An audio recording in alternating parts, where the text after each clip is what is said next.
One of the things that I've been asked as to when I shoot portraits, be it an editorial portrait or a corporate portrait, what is my process?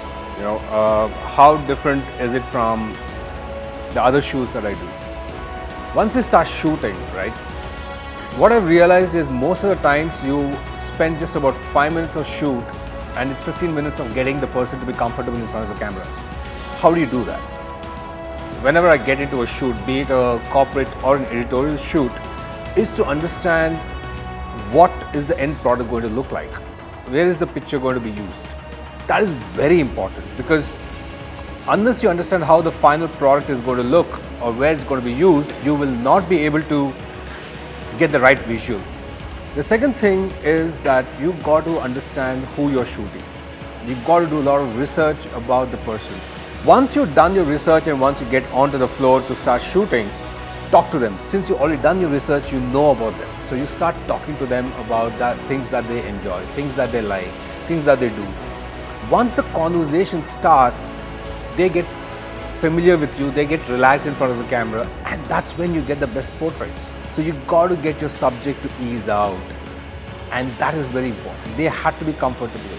The other thing is feedback.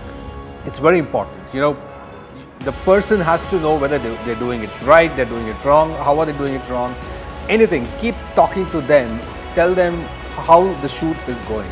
And when you nail the right picture, when the picture is good and tell them it works.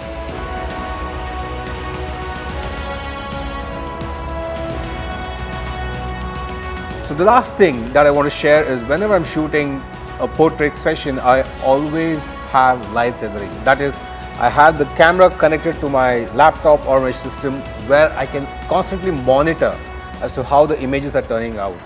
At the same time, client, creative head, your production head also gets to see how the output is, and they can instantly give you the feedback whether that image is working or not and how you need to improvise.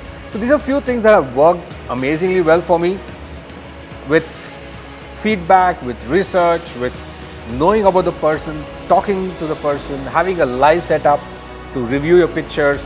At the same time, your team that's working with you, right? As a photographer, you are doing only so much, but it's the team that actually creates the magic. Collectively is what makes a picture come alive. It's never one person. So I hope this was helpful, and hope to see you soon.